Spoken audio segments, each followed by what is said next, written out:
तो आज हम जब दुनिया को बदलते हुए देख रहे हैं, कहीं संघर्ष, कहीं असमानता और कहीं पर्यावरण संकट, लेकिन अब भारत एक ऐसा देश बनकर उभर रहा है जो सिर्फ अपनी नहीं, पूरी दुनिया की सोच को बदल रहा है।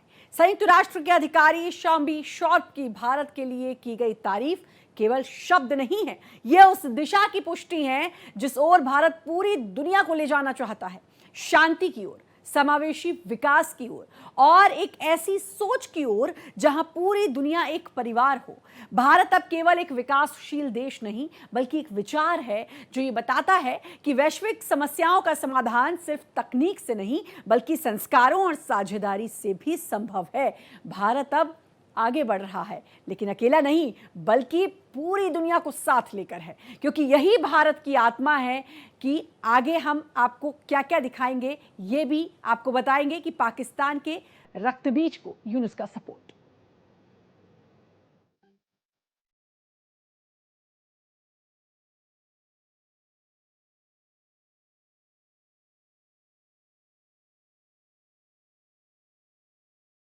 शहबाज यूनुस की खतरनाक चाल।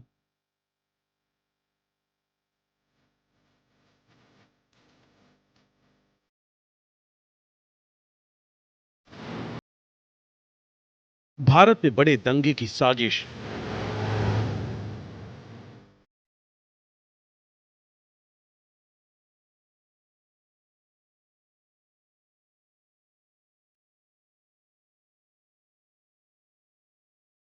हरकतुल जिहादी इस्लामी किया एक्टिव।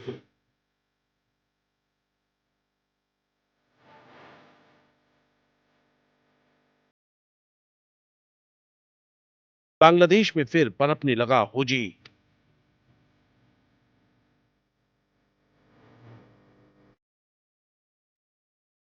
खुफिया विभाग को मिला इनपुट।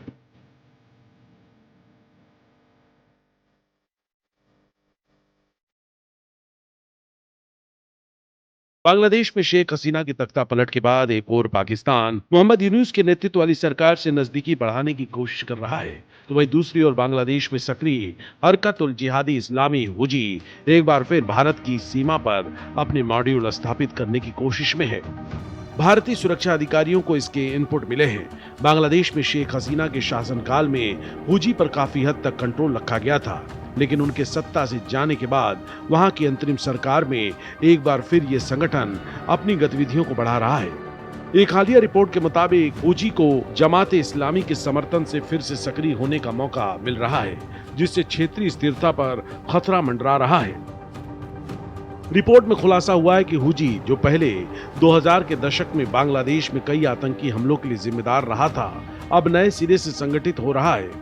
सूत्रों के हवाले से बताया गया है कि पाकिस्तान की आईएसआई ने हाल ही में हुजी के नेताओं के साथ कई गुप्त बैठकें की हैं, जिनमें आतंकी गतिविधियों को बढ़ावा देने और क्षेत्र में अस्थिरता फैलाने की योजनाएं बनाई गई हैं।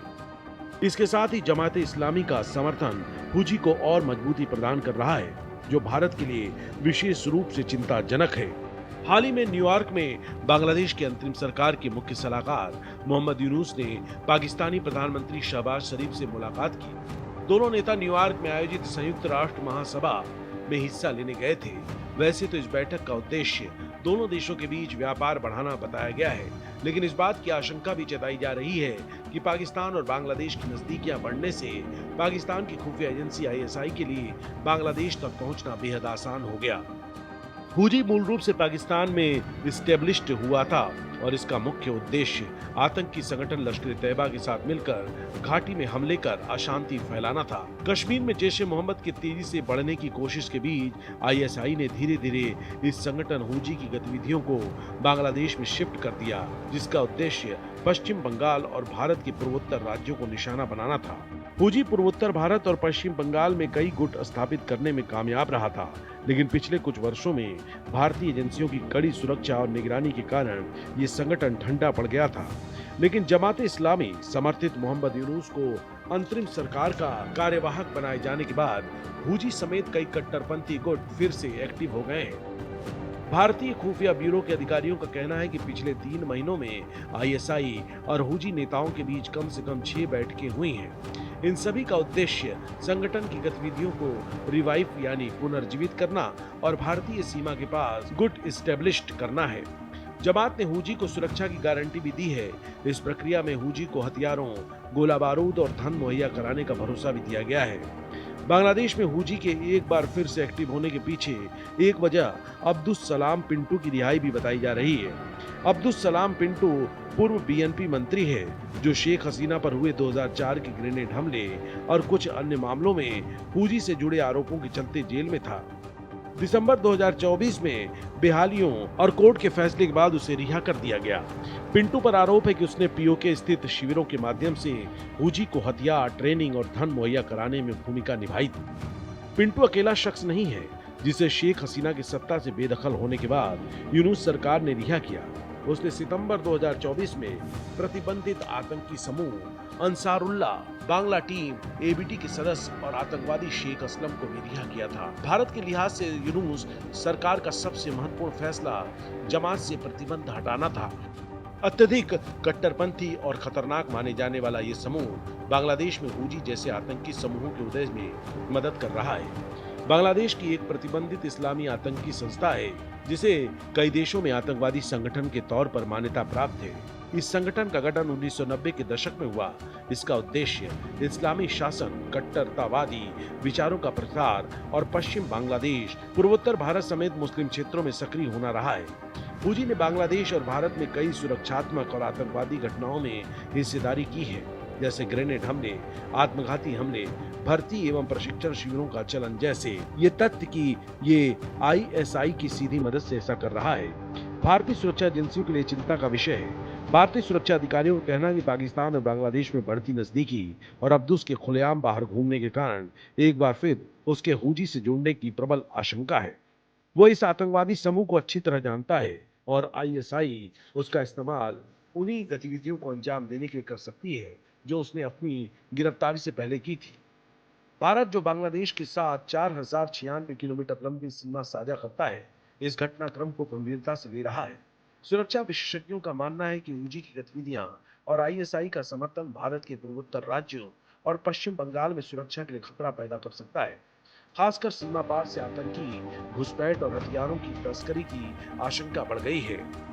भारतीय खुफिया एजेंसियां इस स्थिति पर करीब से नजर रख रही हैं और बांग्लादेश सरकार के साथ इस मुद्दे पर सहयोग बढ़ाने की कोशिश कर रही हैं। हाल के वर्षों में बांग्लादेश ने आतंकवाद के खिलाफ कड़े कदम उठाए हैं, लेकिन हुजी जैसे संगठनों का पुनर्जन्म और बाहरी ताकतों का समर्थन क्षेत्रीय शांति के लिए नई चुनौतियां खड़ी कर रहा है। भारत ने पहले भी बांग्लादेश से आतंकवाद और उग्रवाद के खिलाफ ठोस कार्रवाई की मांग की है।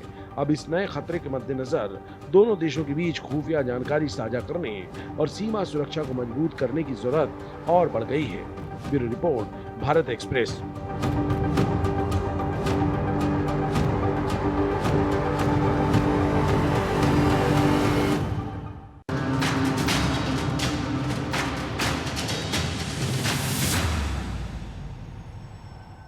पीओके को लेकर भारत के ऐलान ने पाकिस्तान की बुनियाद को हिलाकर रख दिया है। रक्षा मंत्री राजनाथ सिंह ने साफ कर दिया कि पीओके हमारा है और हमारा ही रहेगा। रक्षा मंत्री के इस बयान का बलूचिस्तान के लोगों ने जमकर समर्थन भी किया है। इससे पाकिस्तान की टेंशन बढ़ गई है। देखिए एक खास रिपोर्ट। पीओके पर भारत का ऐलान। राजनाथ सिंह ने दिया बड़ा बयान। पीओके अपने आप आएगा, चिंता क्यों करते हैं?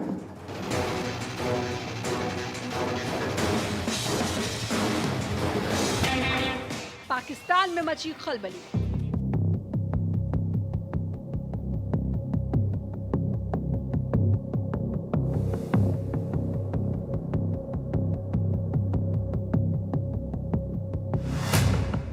क्या पीओके अब पाकिस्तान के हाथ से खिसक जाएगा? क्या वाकई पीओके भारत में शामिल होने के लिए तड़प रहा है? क्या पाकिस्तान पीओके में अपनी दमनकारी नीति से बाज आएगा? ये वो सवाल हैं जिसका जवाब रक्षा मंत्री राजनाथ सिंह ने दिया है। पीओके में जिस तरह के हालात हैं, उस तरफ ध्यान दिलाते हुए राजनाथ सिंह ने साफ कर दिया है कि वो भारत के पास खुद चलकर आएगा। पीओके अपने आप आएगा, चिंता क्यों करते हैं? पीओके में डिमांड होने लगी, आपने सुना होगा एक दो बार कुछ लोगों ने नारेबाजी की। रक्षा मंत्री के इस बयान से एक बार फिर से पाकिस्तान की जमीन खिसकती नजर आ रही है। पीओके को लेकर पाकिस्तान के दावों की हवा निकालते हुए भारत ने ये साफ कर दिया है कि अब वो खुद चलकर भारत का हिस्सा बनेगा। रक्षा मंत्री राजनाथ सिंह के पीओके को लेकर दिए गए बयान से पाकिस्तान में हलचल बढ़ गई है। 5 साल पहले एक बार इंडियन आर्मी को कश्मीर वैली में मैं संबोधित कर रहा था एक कार्यक्रम को। उस समय ही मैंने कहा था कि पीओके को आक्रमण करके हड़पने की जरूरत नहीं पड़ेगी। वो तो हमारा पड़ोसी है ही, वो हमारा है ही पीओके। और पीओके के लोग स्वयं ये कहेंगे कि मैं भी भारत हूं। वो इसलिए भी कि इस बार भारत के इस दावे को बलूचिस्तान का समर्थन भी मिला है। दरअसल बलूचिस्तान में पाकिस्तान के खिलाफ जबरदस्त आक्रोश है और उसके समर्थन का सीधा सा मतलब ये है कि पाकिस्तान की बुनियाद इस मसले पर हिल जाने वाली है। राजनाथ सिंह के बयान का स्वागत करते हुए 6 करोड़ बलूचिस्तानियों को समर्थन भी दिया है। भारत का पक्ष तो मजबूत है। भारत ने यूएन जनरल असेंबली में भी साफ तौर पे कहा है पाकिस्तान को कि आपने इलीगली पीओके को ऑक्यूपाई किया हुआ है और पीओके को खाली करना है। आपको ये फैसला करना है कि कब खाली किया जाएगा। जहाँ तक हिंदुस्तान का ताल्लुक है, हिंदुस्तान मिलिटरीली कभी भी पीओके को इन्वेड नहीं करेगा। हम इंतज़ार कर रहे हैं कि जब पीओके के लोग जो हैं पाकिस्तान के लिए इतनी मुसीबत बन जाएं और चाइना के लिए इतनी मुसीबत बन जाएं कि खुद ब खुद पीओके को हिंदुस्तान को हासिल रहे। रक्षा मंत्री राजनाथ सिंह ने कहा था कि बिना किसी आक्रामक कदम के भी भारत बहुत आसानी से पीओके को वापस पा लेगा, क्योंकि वहां रहने वाले लोग वहां की सरकार से आजादी की मांग कर रहे हैं। मोरक्को में प्रवासी भारतीयों से बातचीत के दौरान रक्षा मंत्री ने कहा कि पीओके अपने आप हमारा होगा। पीओके में मांगे उठने लगी हैं, आपने नारेबाजी सुनी होगी। राजनाथ सिंह ने आगे कहा कि उन्होंने 5 साल पहले जम्मू कश्मीर में भारतीय सेना के एक कार्यक्रम को संबोधित करते हुए भी ये बात दोहराई थी। भारत का पक्ष तो मजबूत है।